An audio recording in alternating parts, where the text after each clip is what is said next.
Hi everyone. Welcome to another episode of Sassy Moms. I'm Wendy. And I'm Anya. And today is our 16th episode of a podcast where we talk about SaaS, technology, and motherhood. And this is a special episode for us as we have a guest today. We have Sarah Nadimpalli, who is an entrepreneur and owner of BookLilli, an application that helps you to find nanny. Sarah, I am sure I didn't correctly tell all of the value proposition of your application, but maybe we can talk about it a little bit later. But right now, would you mind to just introduce yourself and we can go from there? Sure. So my name is Dr. Sarah Nadimpalli. I am a midlife mom of two kids, and I've had sort of more than one iteration at my career, which I think we should normalize. I started off as a nurse. I became a nurse researcher. And then when I got this really exciting postdoctoral position at Brown University, I had a childcare crisis. I actually had kind of a scary nanny story. After poorly screening someone I found online, the person showed up at my house, likely under the influence of some kind of substance, and had to quickly manage and get that caregiver to safely and make sure my child was safe, terminated that work relationship. But boy, did that spook me in terms of who I felt comfortable leaving my child with. And it really made me think more broadly about my career, how many hours I was out of the house working, away from my children, and sort of had a little bit of a crisis at that point in my research career. And that's when I got really interested in startups, trying to bring something new into the world, particularly around women working, childcare. And after a lot of twists and turns, it sort of led to, yes, creating BookLilli. We're a platform where we help nanny agencies better get online with their bookings and marketing. So we work in the B2B SaaS space for sure, but we are now looking to build out the SaaS-enabled marketplace piece of BookLilli, where we source agency vetted sitters from multiple agencies for parents to book with ease and simplicity, really for the first time. That's awesome. Wow. And I what a mean, honestly, scary incident too. yeah, like honestly, I can tell you that I can relate right now to, I guess, the crisis that you just talked about, because this Yeah. exactly is, I think I'm currently in this crisis. Mm. My child is 6 months, right? I have to return back to work on a full-time position. And honestly, I have like thoughts about even daycares.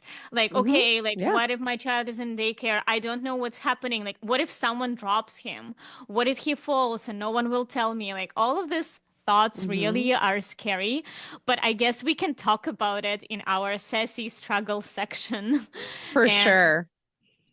maybe before we move to this, to talk about just, maybe your product, let's first talk about you. We already got a lot of information, but you based on your LinkedIn profile, you did some social entrepreneurship. And I was wondering, what is the difference between social entrepreneurship and regular entrepreneurship? Yeah, I was thinking a lot about this question, and thank you for taking such a deep dive into my background. And for me, and I can only speak to my own experience, really, I'm not an academic who can give you the perfect answer here, but in my own experience, there hasn't been much of a difference. So, in the projects I've taken on, helping women optimize their work and education experiences, that was sort of my foray into entrepreneurship with a small women's co-working community several years back. At that point, I was affiliated with a social entrepreneurship program that, not only encompassed the standard sort of business for profit model, but also the nonprofit model. So I would say social entrepreneurship, doing well, doing good, a more expansive sort of business model or way at which you could approach doing well and doing good. Whereas in entrepreneurship, I have similarly undertaken uh, building services and products that would help women, families, children. So it always has this sort of like social enterprising feel to it. We're not trying to make addictive web app or apps or widgets or anything like that would harm people. I think social entrepreneurship broadly presupposes that you're going to do good and you want to do well in terms of your business both. And I think for me there really has been no difference in those like sort of two spaces because of the types of things I like to build. Oh, that's so great to hear. I'm actually curious, you mentioned you were a nurse, and you had that, crisis moment. How do you think like kind of your nurse career and like, what you've done, kind of like what can you borrow from that in your entrepreneurship? Because I feel like a lot of moms, when you're trying to weigh in like, okay, like do I go back to my previous job after Mm, pregnancy? How much time am I taking away from my kids? There's a lot of like career switches and yeah. how do you think like that kind of contributes to it? And then like, what, Yeah. things that you can leverage? Gosh, I think that a lot of times we can't connect the dots by looking backwards. I think Steve Jobs said that, but it maybe came from some Buddhist teaching, right?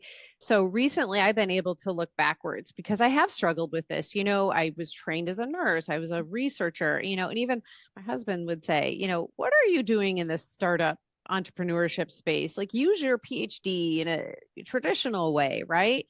And, sometimes we can't explain what we're attracted to and what we want to try until we look backwards. And I recently had a moment to do that. And I hope other people do too, as they follow their instincts and make career twists and turns and pivots. And that moment for me was actually submitting what's called a SBIR grant. It's a small business entrepreneur grant. The National Science Foundation has them. The one I submitted was to the National Institutes of Health. And back when I was a researcher, I got very used to writing these. I was awarded one as a PI at one point in my research career.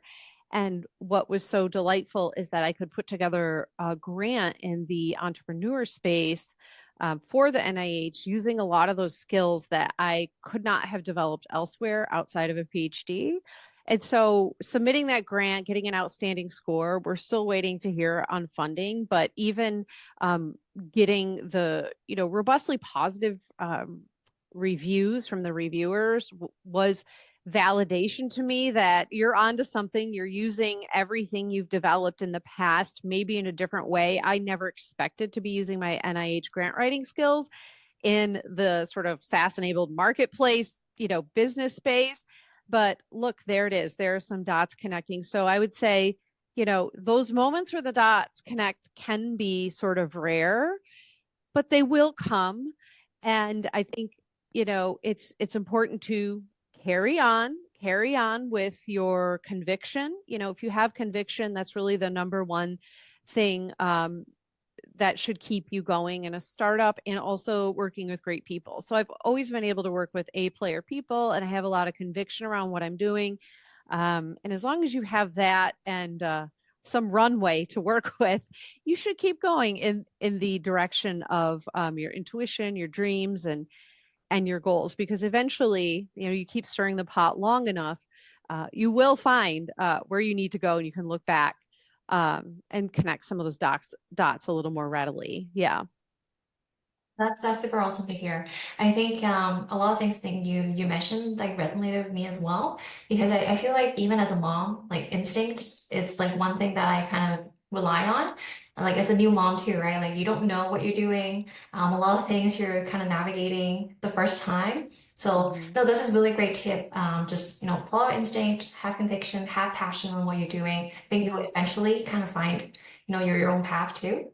Yeah, Wendy, I love that you're following your instinct Yeah. because I wish I had done that earlier in my 20s. Like nobody ever came along and coached me to tune into my gut, or like how do you really feel about that? Like where do you want to go with this? And I think gut becomes more and more important to listen to maybe as I get a little bit older at midlife here. So I'm glad you're doing that right off the bat. And one of my favorite entrepreneurs, in fact, our first angel investor, Mark Randolph, co-founder of Netflix, he likes to say, nobody knows anything. Nobody knows anything. You know, you'll meet experts or people who have been out to sea before you in this space. And sure, there are a lot of lessons you can learn and tools you can use to develop your knowledge, but really only you have the full context and can forge your path forward. So I would say it's really great that you're listening to your instincts in motherhood and hopefully even beyond.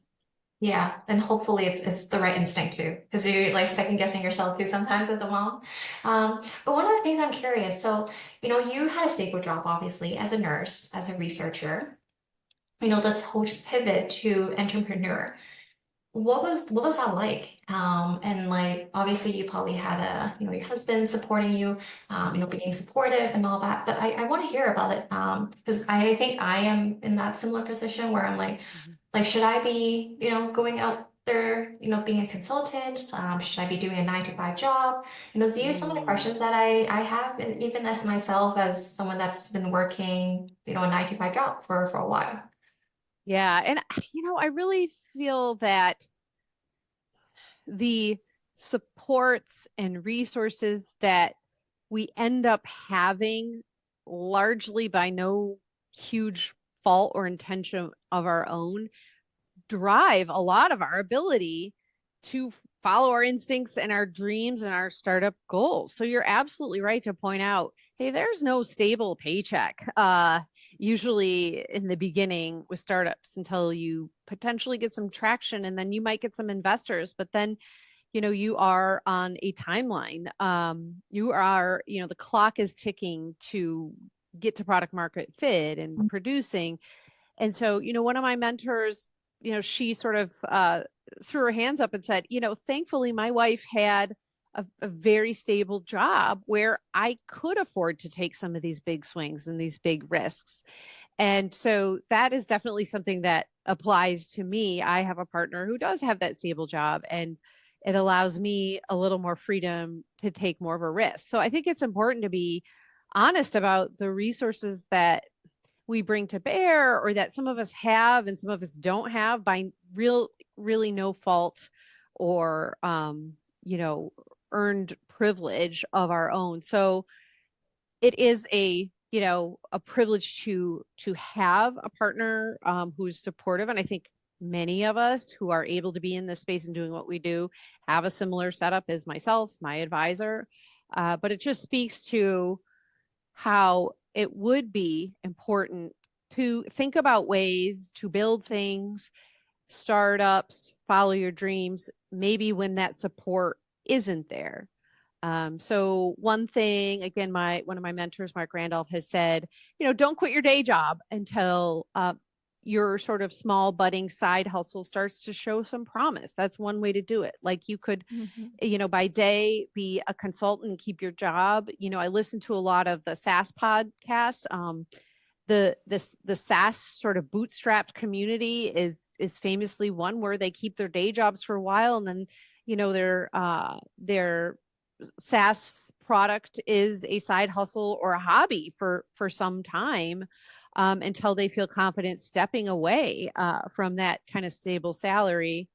In fact, it might not be best to jump all in either. It might be best to really keep it as a lean project until you have some of those inklings of product market fit, till you have some customers, till you have some confidence that it's time to pivot away from the day job. So that's just one of potentially many other ways that folks who don't have the support I have to get into startups, another is like, these grant processes I talked about, SBIR. It's an enormously detailed and laborious grant to submit. It is not easy getting scholarships. People like to say, oh, get these non-dilutive funds and scholarships. It's not easy to get VC. It's not easy to get to know angels who are going to believe in you and trust you and like you as a founder and what you're doing enough to write you a check. Like there is no easy button, and I like to say, my husband reminds me too of the timeline of which I have not been having a consistent salary either. And there's things in the partnership that have to be heavily negotiated as well to do this work. So, at the end of the day, there is no free lunch. There is an opportunity cost to taking time away from, the old W-2 funded job, and whether it's your relationship, whether it's, extra time spent and invested in like finding those who want to back you. It's a huge sacrifice. It's a big commitment. It's required that you take a big wholehearted swing, and you must go through periods of desert and drought until someone kind of wants to get on board with you. I mean, even getting a co-founder, finding a co-founder is a enormous amount of work and investment, and selling other people on your vision, bringing them into it. So this is it's a steep hill to climb, and of course there are times of doubt, wondering, will I get to the top of that hill? And darn it, why aren't I some 20-year-old Stanford graduate with 100 hours a week to work on this, right? But I'd like to believe that profile of entrepreneur is not the only one who can be successful. And it doesn't always mean VC. It doesn't always mean angel. It might mean bootstrapping. It might mean a confluence of other factors. It might mean that you build a SaaS product as your side hustle, and it stays as your side hustle for 5 years. I've known people like that as well. So I think there are a lot of ways you can configure doing this.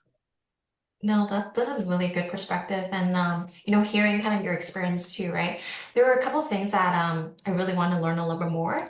Is this podcast is about SaaS, right? And you mentioned a few times like product market fit. Mm. Can you elaborate a little bit more on like what that means, and then how was BookLilli? How did you figure out that was the product market fit? Ooh, I would say I'm not even certain that we're there yet. We're still in the early stages of BookLilli. We have a nice agency paying customer base for several months now. People really like our product. They ask about it almost daily. Can we get this feature? This is working well. We have, I would say between our agencies and the B2B SaaS space, roughly 500 bookings. We know the tech works really well.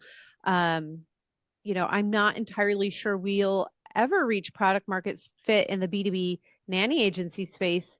Frankly, because it is such a small niche community, right? There's only approximately 600 nanny agencies that are licensed throughout the country, licensed and insured. So it's a very small market. That's why our eye is set on the SaaS-enabled marketplace, where we link up these agencies who are using our SaaS in these various locations, who want to participate in a wider marketplace, who want to send their caregivers over to take more jobs, to accept those jobs from the growth funnel that we are slated to build in the next few months with our go-to-market strategy and our angel investment. So we are on the hunt for it.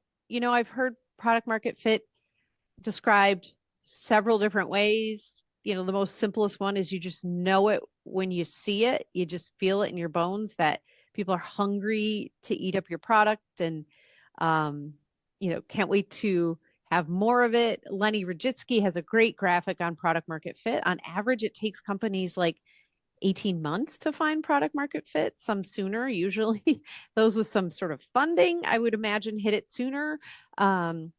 So bootstrapping, I think generally you're going to take a little bit longer to find product market fit, which is what we've largely done. Other definitions, like in the marketplace context, it's been reaching this liquidity where supply is meeting demand, and you have this like supply demand flywheel going, and that's what we're aiming for in North Dallas. But it typically is, the holy grail. And I've heard it somewhere said that you can lose product market fit, right? You need to reinvent yourself or listen to your customers to continue to have product market fit. But I would say I've approached it in the different things I've tried, but have I ever fully found it? I would say actually not yet. But we have good signal. We have good signal, and that's encouraging. And we have the conviction in the right people. So we're here at the bat, going to take a swing in Dallas soon. Yeah, no, that's really cool to hear. Yeah, I feel like product market fit, there's many different definitions. And I think, like you said, I think it's more of a like kind of like that too. Like, do you have the customers that are repeatedly paying? You getting good feedback, you getting Right. demand from the agencies as well, and like, the people that are booking. So I think that you have a lot of those good signs. With that, I actually wanted to learn a little bit more about BookLilli because I think you mentioned, you're working with the agencies as well as you creating that demand from the moms Mhm. in the different regions. Can you elaborate a little bit more, like, okay, what BookLilli is? Maybe Mhm. start from there. Sure. So BookLilli, we are moving to the marketplace model where we source agency vetted sitters from multiple agencies. So we have a few onboarding in Dallas. We have nearly hundreds of caregivers in Dallas ready to go and serve more parents. A lot of times, nanny agencies focus on one-to-one placements, not all of them. But since they have this heavy focus typically on one-to-one nanny placements, they end up having these caregiver pools that emerge over several years, caregivers who are screened and vetted and capable and looking for additional work. So, BookLilli offers nanny agencies who want to come together in certain regions additional revenue opportunities so they can deploy their caregivers better to receive more booking opportunities. It makes for a happier caregiver. They get more booking opportunities through our sleek, simple tech. Agencies are able to collect booking fees when they fill one of the bookings from the parents that we hope to drive in. And then obviously we can serve parents better through agency vetted caregivers, right? Like a lot of times the caregivers who are screened and go through nanny agencies and find their placements, when they go for occasional work hours. Now, like I said, some agencies do offer occasional childcare, not all, but many of these vetted caregivers end up going to the large and personal marketplaces where parents cannot readily find them, right? Parents go to the large marketplaces, you're um, not matched with a caregiver and a caregiver's schedule. Those caregivers are not vetted and screened to the extent that they are in agencies.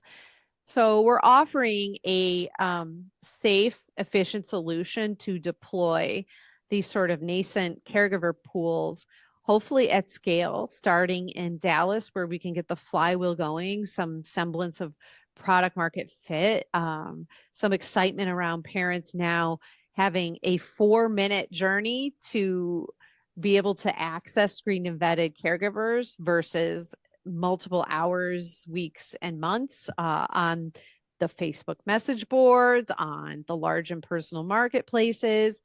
This really fast tracks connection with vetted caregivers for parents. Okay, that's nice. So basically, I don't know, like when I'm listening to your value proposition, it does sound a little bit like Uber because, with Uber, everyone was also thinking like, oh, guys, like we can just call it and have a taxi ready next to our home, right? But once Uber came in, they really revolutionized this, market. So it kind of sounds to me like this is what you are doing here with a nanny finder sort of thing. Yeah, I mean, I try to shy away from the Uber example because everybody likes to say they're the Uber of something. I would say we're actually a little bit more like the folks who rent out vacation rental homes. Like they have Okay. these homes that they rent out. They have their own little website, like 123 Smith Street by the sea or whatever, right? And they try to rent out this vacation home on their own with their own marketing, their resources. And maybe they get some bookings, but they're not maximizing the amount of bookings they could get from that vacation rental home.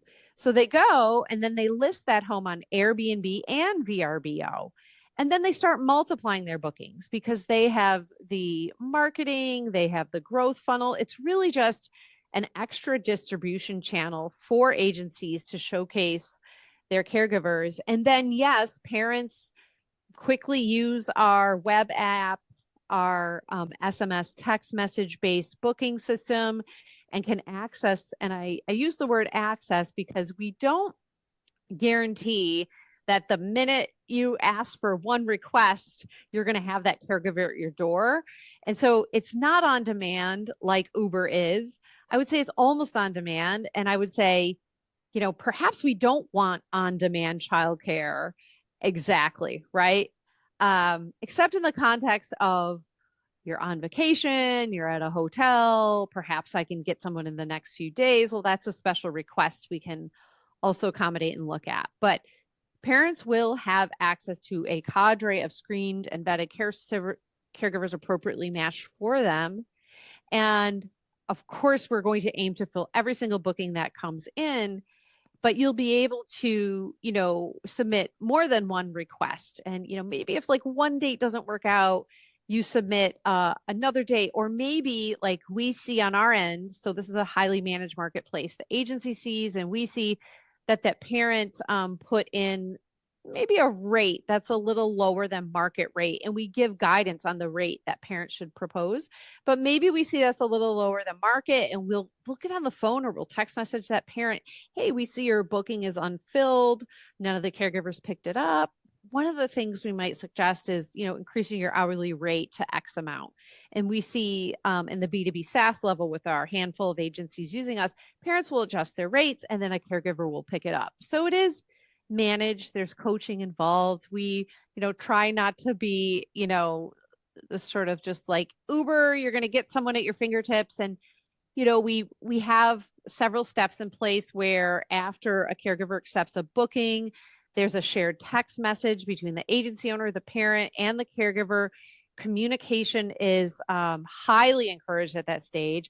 Maybe caregivers jump on a video call with the parent. Maybe for that first appointment, the parent doesn't even leave the house. That is okay. And I was going to coach you on that, Anya, in that, when you're looking for a caregiver, you do not have to leave or go anywhere or do anything if you don't want to. A really nice strategy I found is like, if you want to work quietly in your office and kind of keep your ear to the ground and just hear how things are going, that's a nice way to get to know a new caregiver. Of course, those are still paid hours for the caregiver.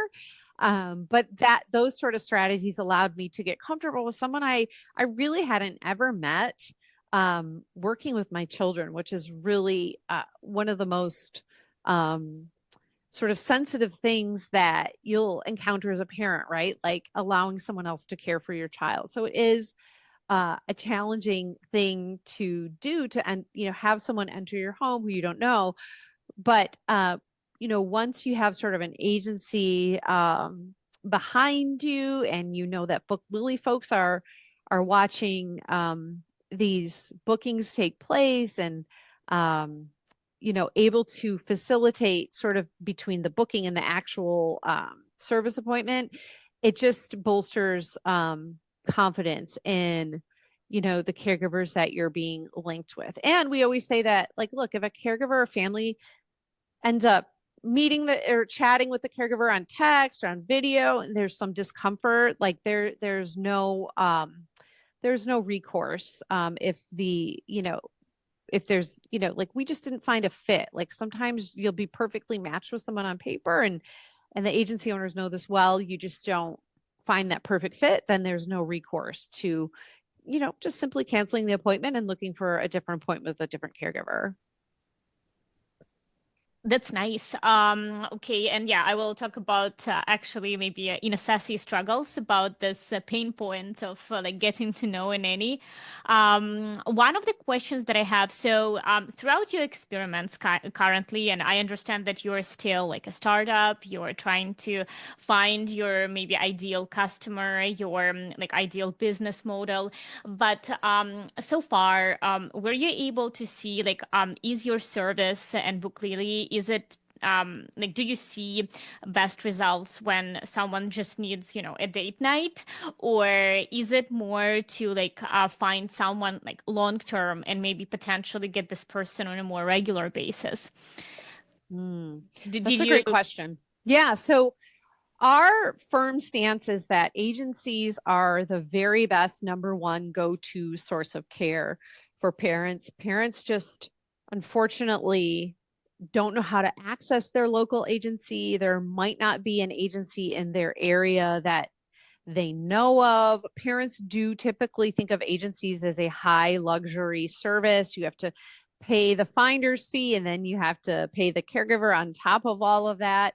And it is true that it really is the most elite form of finding in-home childcare.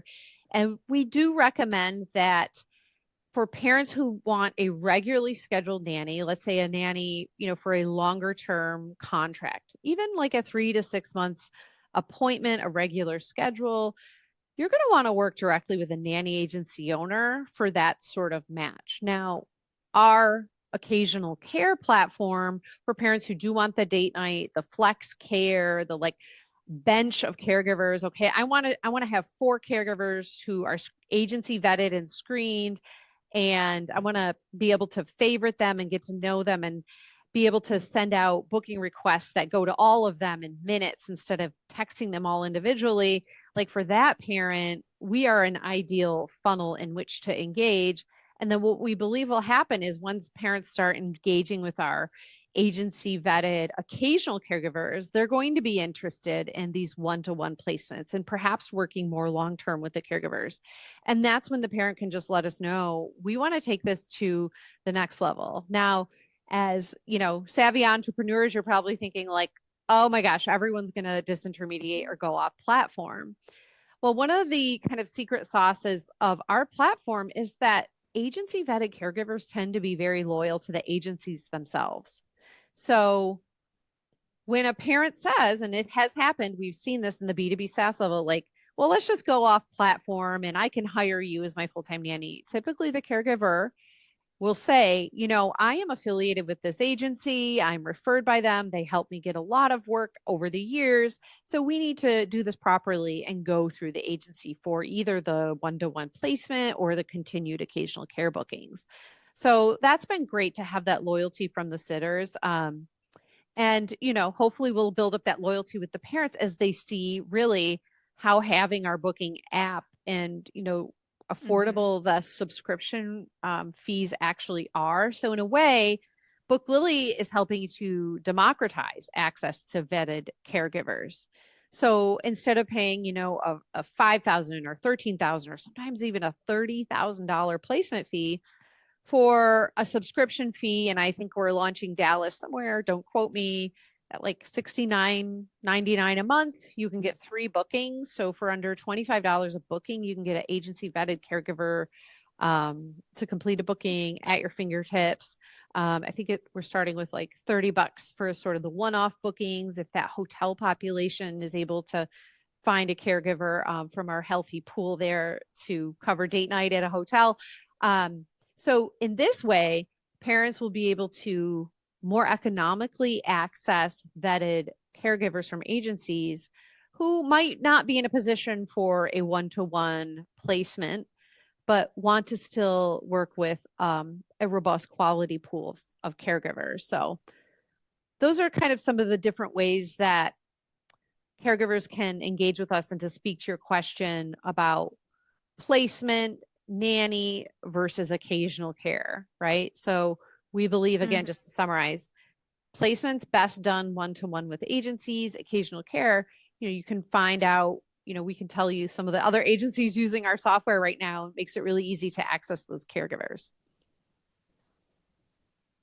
Okay, and sorry, my final question here will be a little bit about your maybe analytics. I don't know if it's too early again to say, but were you able to let's say see potentially parents who have already subscribed to your service and continue kind of paying you. So do you see like maybe prominent results in terms of your renewal churn?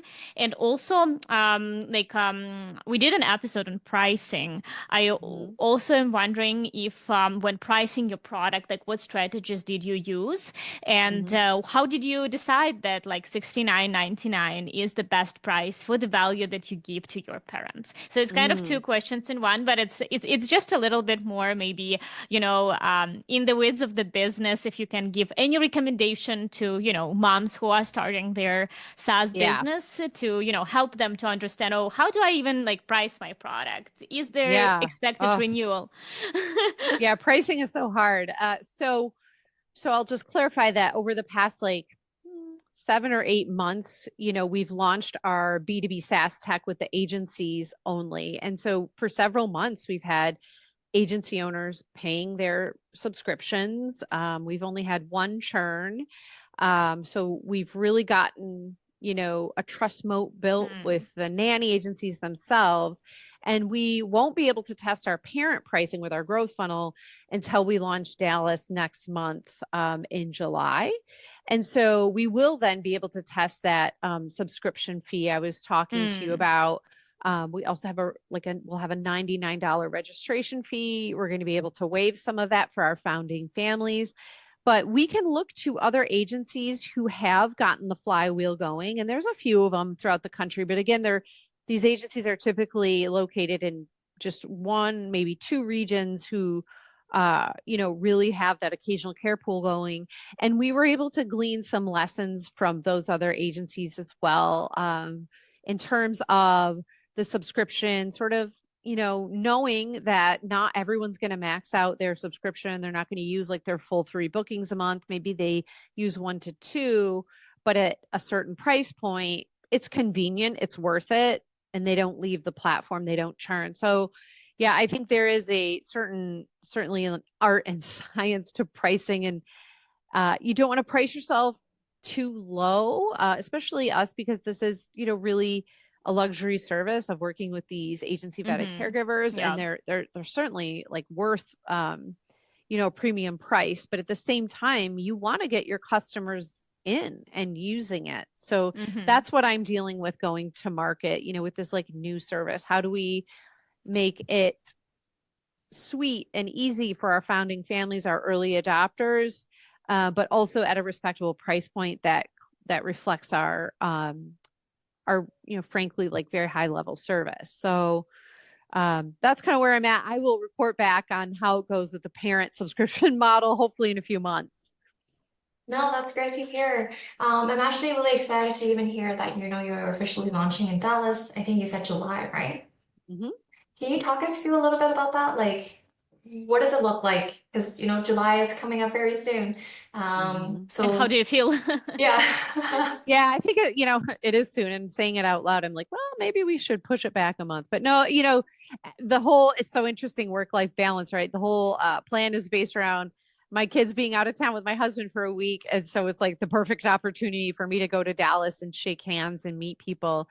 And so our go-to-market, is going to be based around recruiting these founding families. We found a couple of very intriguing Dallas Fort Worth influencer moms who really agree with this struggle, and they're getting to know the product, and we want to see them have some bookings and work with the caregivers that are agency sourced, and review the tech as well as the caregiving experience. And we feel they're going to be very positive about this because we have that proof already. When we work internally with the B2B SaaS agencies, parents tend to really like working with vetted caregivers. It's a different experience. I can speak to that myself. I didn't have the caregiver pain when I actually used my own app and found a caregiver when I was in Boston.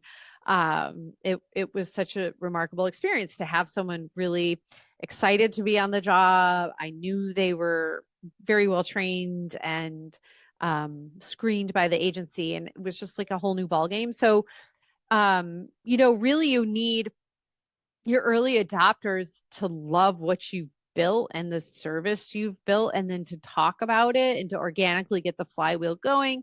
Of course, we're going to throw some Facebook ads at this as well, because we have, sort of this evidence that parents will work with agency vetted sitters when they can access them. We know that through the other agencies. So why would they not, do this at a platform that unites several agencies and makes the booking process even more efficient, a sort of extra distribution channel? So, yeah, we have our go-to-market steps in place, and look forward to trying them and iterating on them. But it is really that organic early adopter. I just love what you built. I guess that would be called like product-led growth, right? Mhm. But people have to be aware your product exists. So that's part of spreading the word and making a dent in Dallas. Yeah, no. Are you doing like a launch event, or what do you have planned for that week that you're going? Yeah, we talked about doing a just sort of like a big general launch event, but with several of my advisors and agency collaborators, we believe that in July we might just get our founding families together and really nurture them. And we hope it's going to be at least a handful of families that we can take to dinner and spend some time with and get to know their unique problems, because we feel having an investment deeply in the first early adopters will lead to them talking about it to other people, maybe having referral codes and links. That gives them a little bit of a bonus every time they refer someone to us. Looking for the PTA type parents, right? Who's hyper connected. And when they try something, other parents will follow them. And by try it, I mean like genuinely love the product. So I'm really excited just to find more parents who love what we're doing. At a big launch event, you're kind of just like inviting a lot of the community to a free event. They might not be your ideal customer. So we're really hunting for that ideal parent customer right now in the founding family context. So that's usually going to be like a safety oriented parent who sees the value in, paying for a screened, vetted, caregiver service that is monitored by not only the agency, but BookLilli.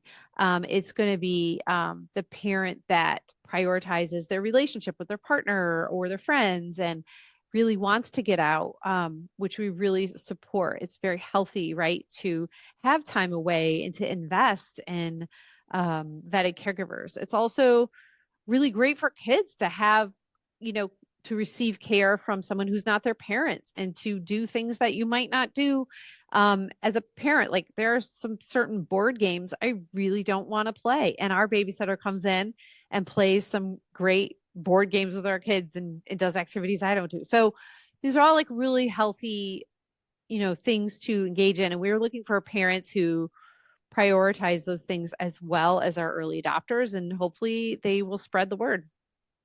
No, that's great. I think finding those early adopters and building that kind of guerrilla marketing, like on the boot on the ground, people that love it, share it, it's gonna go viral.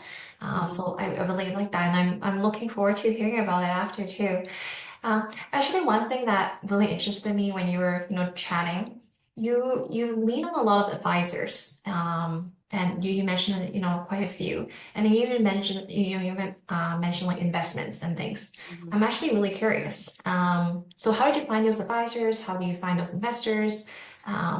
Where can you Yeah. sort of, look for those?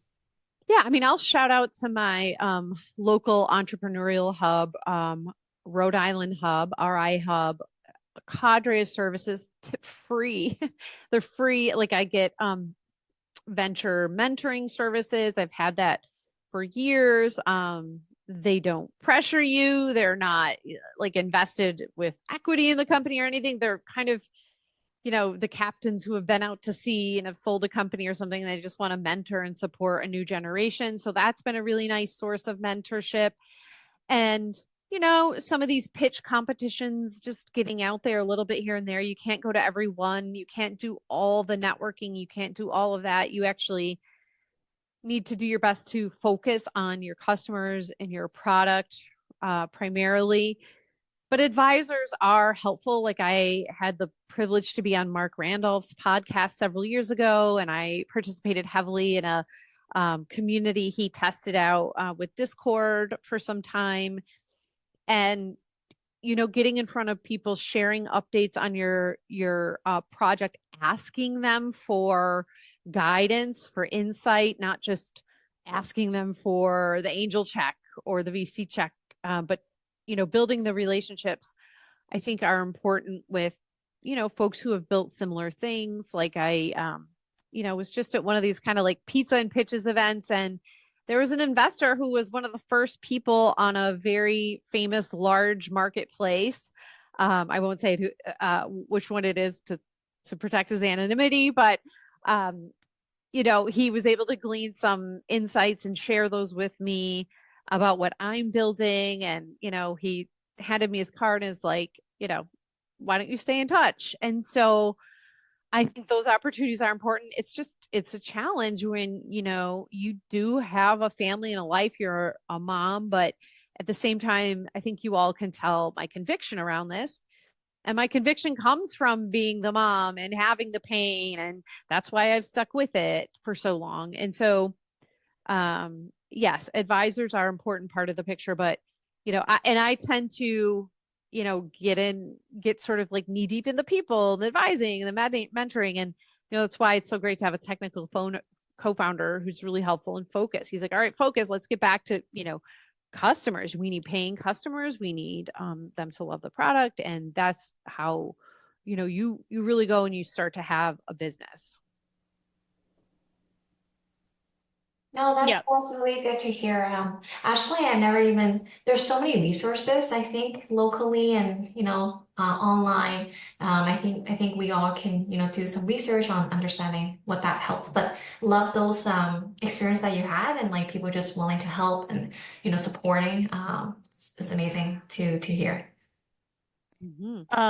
Yeah, and I think maybe before we can go to our sassy struggles, section, I have one more question, which is more, I guess, an advice that you can give to, our moms who some work in corporate world, some are entrepreneurs. Is there any like advice that you can provide, or biggest advice to our moms specifically related to entrepreneurship, business, or something that was your biggest learning, so that maybe they, sharing this can simplify their path towards running a business or working in a company?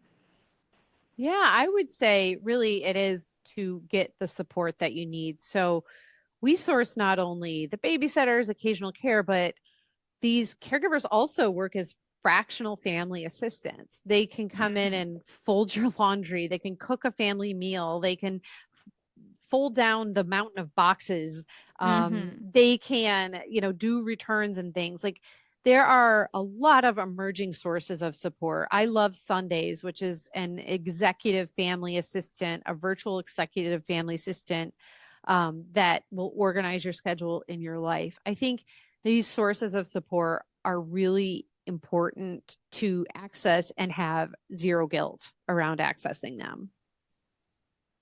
Great advice. And honestly, like, I mean, for me, I guess if you would launch your service somewhere in Canada, where we are located, I would definitely be your customer, because I think a lot of things that you talk about, they do resonate with me. And I do feel guilty. Like I want to hire a nanny to help me, but I do feel guilty. And I'm thinking, oh, how will my partner's family look at me? They like, I wanted a kid. I wanted to care of my kid, but I just need this, some time throughout the week to do a podcast, to like do some edits, to potentially just, even work and return back to work. So that's something that like I'm struggling with. And we do talk a lot with my partner, because like my partner, for example, he is the one who is against nanny because he's afraid. And this is where we always in talks, because he's like, I don't trust people. I Mhm, like mhm. he sometimes doesn't even trust some of his like closer family Yeah, friends to just hold a baby. So he's like, how can I trust a total stranger to take care of my kids? And this, I guess, leads yeah. us to the point of sassy struggles of how we as moms experience so much anxiety around sending our kids to a daycare or potentially, thinking about Mm, hiring a nanny. yeah. My biggest struggle right now is like I have no idea how to search for a nanny.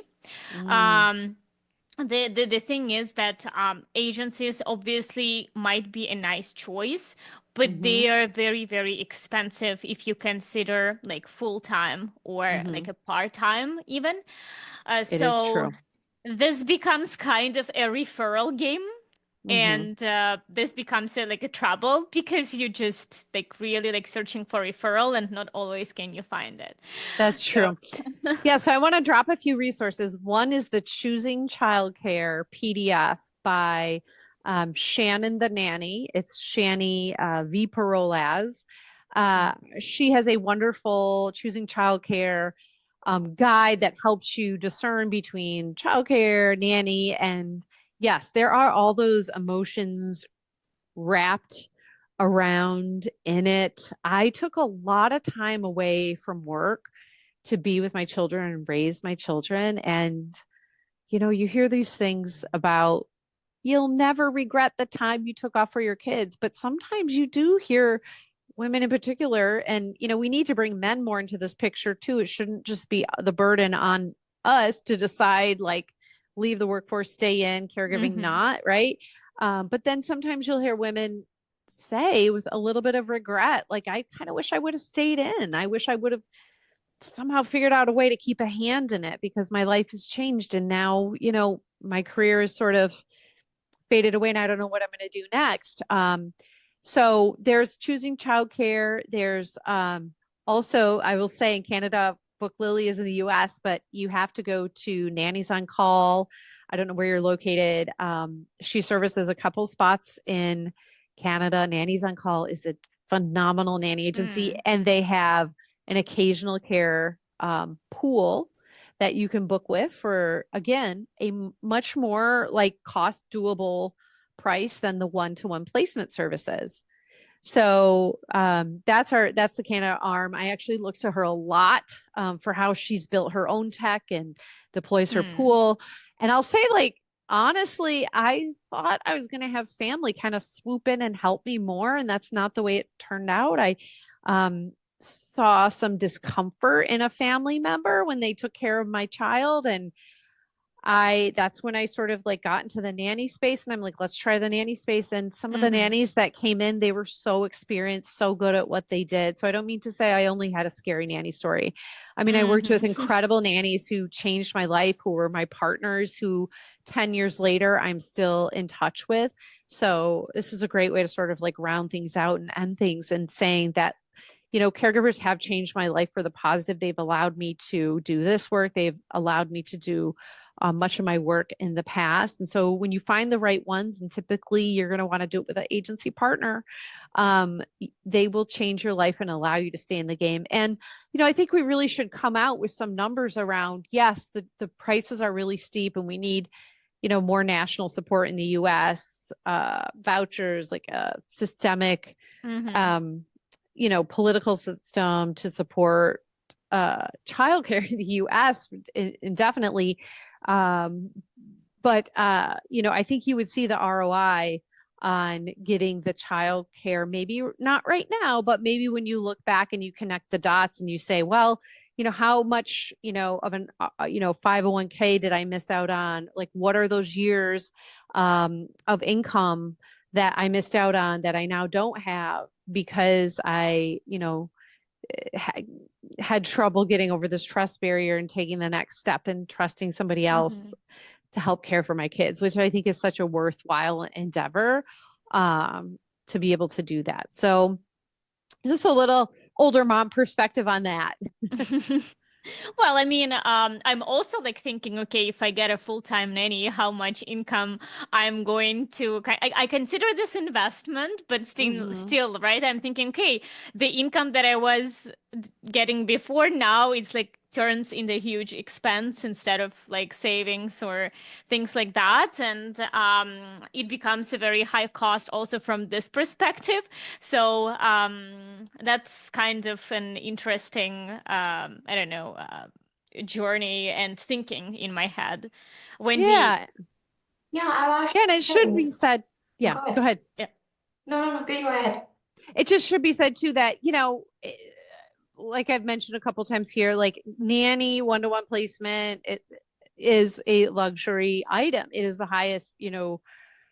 cost of getting in-home childcare. And so like there are other great options too. That's in the Choosing Childcare book you can find, and how to screen and vet and find in-home childcare providers, childcare, uh, the daycares, childcare organizations, businesses, right in your area. Actually, a great place to find them is Winnie.com. I think Winnie might be in Canada. And Hmm. Winnie will source only licensed caregiver facilities for parents. So, obviously, just like doing your research, and we have to do the research on nanny agencies themselves. So, we have Hmm. qualifications of agencies who are going to come and be on the BookLilli platform as well. So, it is, it's an undertaking, and one of those, rites of passage that we all go through. You're not alone in your feelings of guilt and being overwhelmed. And really, truly, the system should not be this difficult for parents. You often feel everything is stacked against you, right? Like parents have to hold the weight of the world on their shoulders, and it seems like the burden should be a little bit less at times. Contending with not only the childcare crisis, but social media and the world's evolving problems. It's hard to imagine, my boomer parents felt the same intensity on their shoulders. They probably did to some extent, but it's, give yourself some grace, because larger factors beyond yourself are just making this categorically harder for families, I think, these days, and particularly women. Yeah. And actually, Sarah, I'm curious. I don't know if it's like that in like the US, but Canada, majority of the moms or that I've been exposed to, and my kids are also in daycare. But like chatting with you, learning a little bit more about nanny, like I'm actually really curious. Like my kids are going to kindergarten soon, so there's no option for, let's say, daycare. But nanny is actually a really great option because potentially they can pick all my kids up and maybe bring them home. Like I don't know what that looks like. Can you maybe share a little bit about like, okay, if moms are curious about, daycare, nanny, what kind of questions should they be kind of asking to help them kind of decide? Maybe we can end with that and give some kind of guidance on moms because I'm kind of in the same boat.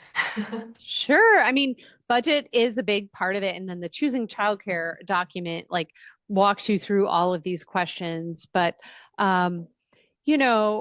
preferences on location, how far away from home is the facility going to be? Budget is really huge, right? If it's out of your budget for the one-to-one care, it's out of your budget, right? It's not something you should try. Caregivers really deserve to be paid their rate and not have to worry about, parents not being able to pay them as they should. So, I think also, what are your values around parenting? Is there a parenting philosophy that really resonates with you? Are you really like a Montessori Waldorf kind of mom, or are you, a structured kind of parent that uses a certain discipline style? What's kind of like your parenting style? Those are things like you might want to think about when you're looking at certain daycare facilities and um, even nannies. And you might not even know like what your preferences are until you try something and then you learn along the way. So you don't have to know everything going in, but definitely you're going to want to know hours, budget, and sort of like extraneous costs, right? So If you're working with a nanny, you're also paying for mileage if they're driving with your child. You're paying for likely like extra activities and events. What sorts of those things are included in daycare versus not? Is it a home-based setting that speaks more to you on the daycare end, or is it, a more kind of like structured, well-known daycare company that you feel more comfortable at? Like I've talked to people who prefer daycare. They like that there's several eyes and ears around their child at daycare versus just the nanny. The only one sort of on duty with your child.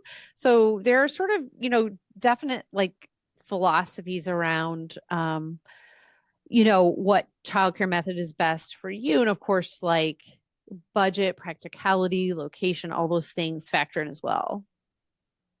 Well, that's a really good tip. So with that, really appreciate you, Sarah, hopping on to our podcast. For our listeners, where can they find you? So you can just check BookLilli.com, BookLilli.com, and you can just join our wait list to hear more and get on our newsletter. Hey, we'll really appreciate there's so much tips I actually took away from, and really appreciate you joining our podcast today. Yeah. So with that, we will see you next week. So if you like this episode, remember to subscribe. But yes, if you needed to find Sarah, remember to check out BookLilli.com. Thanks for having me. Thank you. Thank you. Bye-bye. Bye. Bye.